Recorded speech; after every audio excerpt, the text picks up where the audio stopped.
Liban, l'amour possible, chapitre 8. En moins de 2 semaines, pendant une accalmie, ils effectuèrent leur déménagement au sud de la capitale. Tandis qu'ils emballaient leurs affaires, les nuages crevèrent et les premières pluies se mirent à tomber, torrentielles.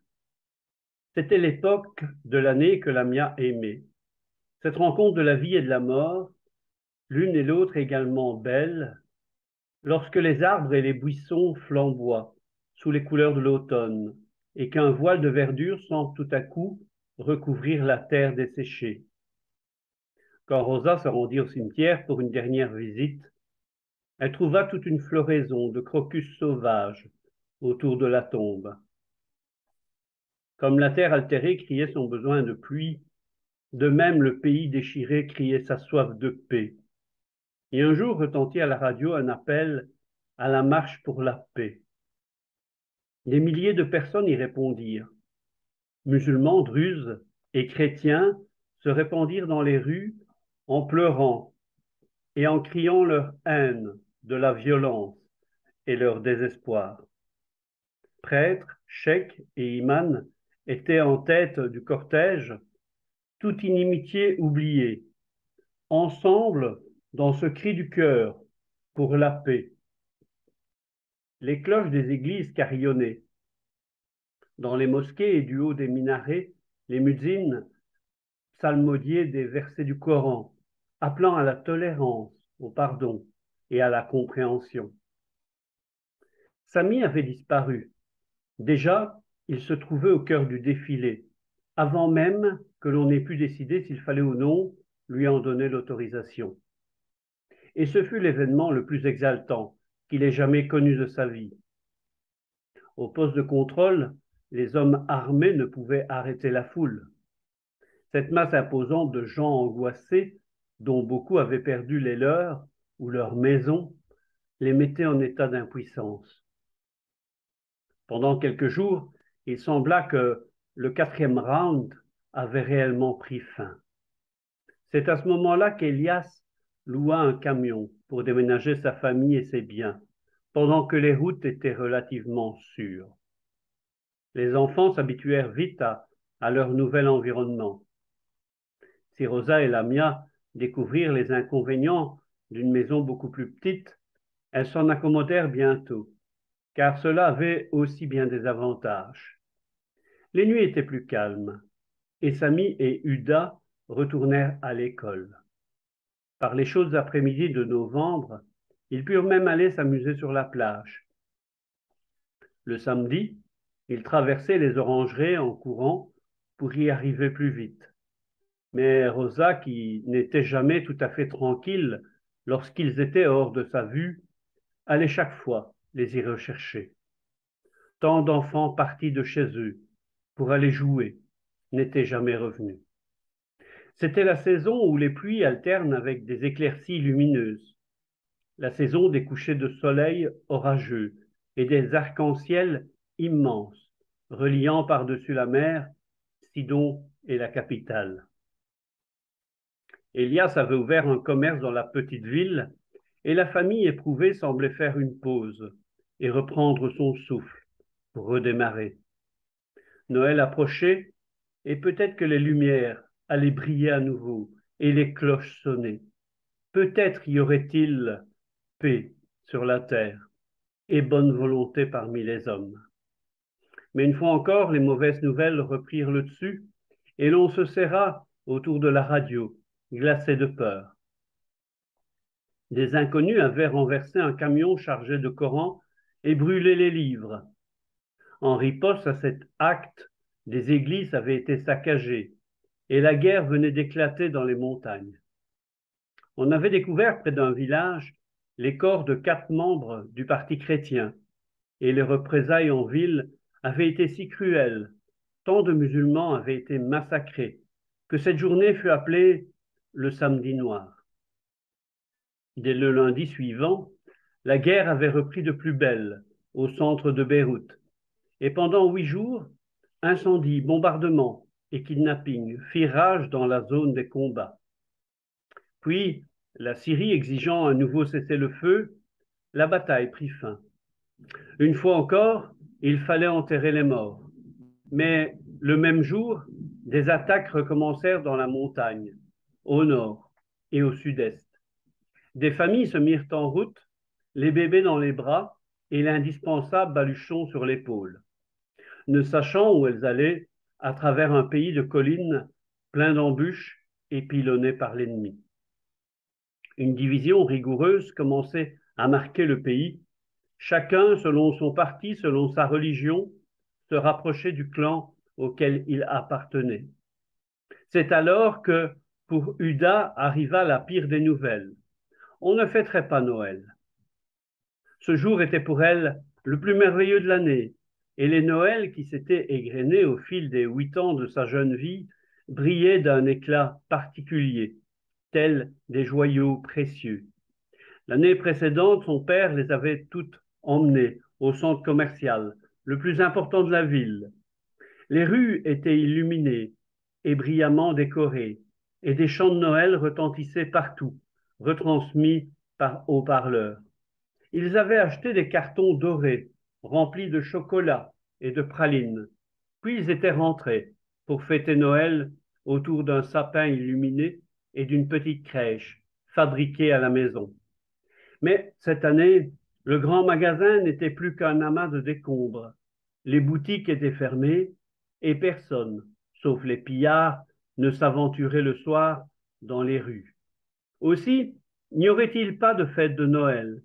Pas de sapin, pas de cadeaux, pas de crèche, absolument rien, excepté des prières pour la paix. Ainsi en avait décidé l'Église et l'on ne pouvait aller à l'encontre de ce qu'elle avait dit. Uda était une petite fille à l'aspect étrange. Ses cheveux noirs poussaient comme du chaume et son petit visage semblait mangé par ses grands yeux noirs.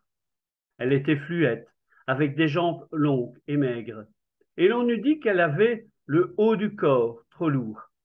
Elle se tenait en ce moment dans la cuisine, debout en face de sa mère, les poings serrés, les yeux agrandis, l'air tragique. « Je veux Noël, fit-elle dans un chuchotement plein de colère. Je veux l'arbre et les bougies et l'enfant Jésus. Rosa passa la main dans sa chevelure indisciplinée et lui répondit par un sourire. C'était important d'obéir à l'Église, mais il y avait des choses encore plus importantes. Tu pourras aller chercher une branche de sapin la veille de Noël, promit-elle, et nous allumerons les bougies. Je crois que nous avons laissé là-bas l'enfant Jésus, mais ta poupée fera peut-être l'affaire. Ne dis rien à personne, ce sera un petit Noël secret pour toi, pour Samy et pour Moumi. Voilà pourquoi, à 3h30, en cette veille de Noël, Uda et Moumi se dépêchaient de gravir la colline pour arriver dans le petit bois. La journée était calme, il faisait froid, et la neige était tombée sur la chaîne du Liban. Le bois n'était pas loin de là, et Rosa aurait pu les suivre des yeux en regardant par la fenêtre, si elle avait regardé. Mais elle était occupée dans la cuisine à confectionner des petites étoiles en pain d'épices, et elle ne vit pas la jeune fille qui était assise au bord du sentier, la tête entre les mains. Uda, curieuse comme toujours, s'arrêta et la dévisagea. « Qu'est-ce que vous avez » demanda-t-elle. « Êtes-vous malade ?» La jeune fille leva la tête, elle était adolescente encore, et ses yeux étaient remplis de crainte. « Qui es-tu, petite » questionna-t-elle. « Es-tu musulmane ou chrétienne ?»« Je suis chrétienne, fit Uda avec fierté, mais Moumi ne l'est pas. » La jeune fille lança un coup d'œil à Moumi. Il avait trouvé une petite flaque et venait de faire un pâté avec de la boue. Ses mains étaient noires et son visage tout maculé. Non, il n'avait pas le moins du monde l'air d'un chrétien, pensa-t-elle. Alors, pourquoi est-il avec toi demanda-t-elle. Ma sœur l'a trouvé. Uda s'arrêta net. Elle se rappelait que Lamia lui avait défendu de le dire. Mais elle n'avait pas besoin de s'inquiéter. La fille s'était soudain penchée en avant avec un petit gémissement. De la sueur couvrait son front. Qu'est-ce que vous avez donc? Demanda Huda qui commença à avoir peur. Si vous êtes malade, il vaudrait mieux que vous veniez avec moi à la maison. Ma mère s'occupera de vous. La jeune femme se détendit légèrement et poussa un profond soupir. Oui, et ton père me tuera, hein? Les gens de ton peuple ont brûlé toutes les maisons de notre village, et mon mari a disparu. Je croyais pouvoir arriver chez mes parents, à Sidon, mais mon temps est venu plus tôt que prévu. J'aimerais mieux avoir mon bébé ici, toute seule sur la colline, que d'être tuée par les tiens. Mais je me suis enfui d'une maison en flammes, et je n'ai rien pour l'envelopper, et rien à manger. Petite, crois-tu que, pour l'amour de Dieu, tu pourrais m'aider? Vous allez avoir un bébé, fit Huda, hautement intéressée. Bien sûr que je veux vous aider, et ma mère aussi, mais il faut d'abord que j'aille en courant dans le petit bois pour prendre un sapin parce que c'est aujourd'hui la veille de Noël. Je reviens tout de suite. La jeune femme la retint par sa jupe. Elle semblait paniquée. Petite, tant pis pour l'arbre de Noël. Si ta mère veut bien aider une druse, dis-lui de venir tout de suite. Il fait froid ici sur la colline pour un bébé qui va naître, et je veux qu'il vive. Lui, c'est tout ce que je possède. Cours, petite, pour l'amour de Dieu, cours. Huda hésitait. L'arbre de Noël, c'est ce qu'il y avait de plus important dans la fête. Et si elle ne l'avait pas maintenant, elle ne l'aurait pas du tout. Le soleil d'hiver déclinait déjà sur la mer calme. La nuit venait vite et on ne la laisserait pas sortir une seconde fois. Mais cette femme si jeune paraissait vraiment malade et elle ne voulait pas que le bébé meure. Allons, viens, Moumi, dit-elle en lui attrapant la main. Et tout en refoulant ses larmes, elle le traîna jusqu'à la maison, où elle arriva hors d'haleine. Son excitation ne l'empêcha pas de sentir la bonne odeur qui venait du four. C'était celle d'une pâtisserie tout ordinaire. Mais à cette époque, même les choses tout ordinaires semblaient rares et merveilleuses. Maman, fit-elle haletante, il y a une fille là-bas. C'est une druse et elle dit que tu la tueras. Elle va avoir un bébé et elle n'a rien pour l'envelopper et rien à manger. Père ne va pas la tuer, dit maman. Où est-elle, Huda? Rosa enfila déjà son manteau. Conduis-moi vers elle immédiatement. Lamia, surveille le four. Moumi aussi resta pour surveiller le four. Et Rosa partit avec Huda en se hâtant vers la colline. Le soleil s'enfonça à l'horizon, laissant sur la mer une longue traînée d'or. Quand je saurai nager, se dit Huda, je nagerai dans cette traînée, et l'eau brillera tout autour de moi. La jeune femme était étendue sur l'herbe, le visage livide, les yeux agrandis par la souffrance et la peur de ses ennemis. Mais quand elle vit Rosa, la crainte la quitta. Elle comprit d'emblée que, en cet instant du moins, il n'y aurait plus ni druzes, ni musulmans, ni chrétiens, mais seulement deux mères luttant pour une vie précieuse. Les douleurs viennent-elles souvent? Demanda Rosa. Pouvez-vous marcher si je vous aide? Huda, prends le paquet et essayons. C'était un bien gros paquet, et les derniers espoirs d'Huda s'évanouirent. Elle avait espéré qu'il lui serait possible de courir très vite dans le noir et d'attraper une branche pendant que sa mère parlerait à la fille. Mais il ne lui restait plus qu'à obéir. Elle prit le paquet et elles se mirent en route, très lentement, obligées de s'arrêter 2 fois en chemin quand les contractions recommençaient. Elles arrivaient enfin à la maison et Rosa disparut avec la jeune femme dans sa chambre, dont elle ferma la porte. Lamia faisait la vaisselle, Elias et Samy jouaient aux dames. Il n'y avait pas de sapin, pas de bougies, pas de crèche, pas de Noël. Et sa mère n'était pas là.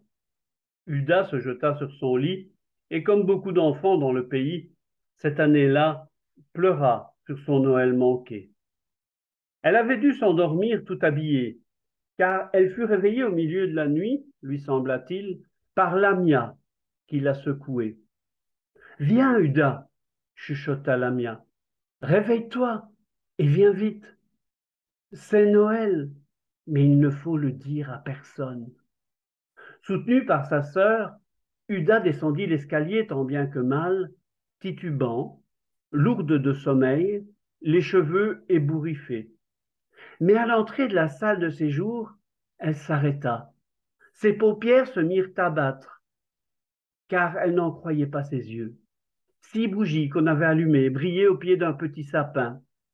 Sur une table basse recouverte d'une nappe rouge étaient disposées des assiettes garnies de biscuits en forme d'étoile. Des verres scintillaient à côté d'une cruche pleine de jus de mûre. Toute la famille l'attendait et au centre du groupe était placée une corbeille. Et dans la corbeille, il y avait un enfant nouveau-né, lavé de frais et sentant bon, ses cheveux noirs encore tout humides. Uda courut se jeter dans les bras de sa mère, incertaine de ne pas rêver. Mais il n'y avait pas de sapin, murmura-t-elle. Je n'ai pas pu aller en chercher un, et on n'a pas emporté avec nous l'enfant Jésus. On l'a laissé dans le tiroir du haut, dans le grand placard. Maman, ce bébé, c'est l'enfant Jésus? Est-ce qu'il est venu tout seul? Oh, maman, c'est notre plus beau Noël. Tous se mirent à rire sans bruit pour ne pas réveiller le bébé. Oui, je crois bien qu'il est venu, fit Rosa, comme dans un rêve. Elle n'avait jamais eu une Bible et ne savait pas que Jésus avait dit ceci. Quiconque reçoit l'un de ces petits en mon nom me reçoit. Mais il y avait là, en cet instant, quelque chose qu'elle ne parvenait pas à expliquer. Est-ce qu'on peut manger les biscuits demanda Samy à voix basse. Et tu veux que je serve le jus de mûre? Rosa regarda autour d'elle, intriguée. Ses yeux se posèrent tour à tour sur Elias. Elias qui avait bravé l'obscurité et le couvre-feu pour aller chercher un petit sapin pour Uda. Sur Lamia qui serrait doucement dans ses bras un moumi endormi. Sur les bougies dont la flamme faisait briller des étoiles dans les yeux émerveillés de Samy et d'Uda. Sur le bébé enfin. Le bébé encore tout fripé qui reposait dans la corbeille. Puis, elle pensa à la jeune mère qui dormait dans la chambre voisine, rassurée, protégée. Ils étaient tous là, druzes, palestiniens et chrétiens. Dehors, la guerre faisait rage, une guerre qu'on appellerait bientôt la guerre la plus honteuse de toute l'histoire. Mais dans ce petit cercle éclairé par la lueur des bougies, avec le bébé en son milieu, il y avait paix sur la terre et bonne volonté parmi les hommes.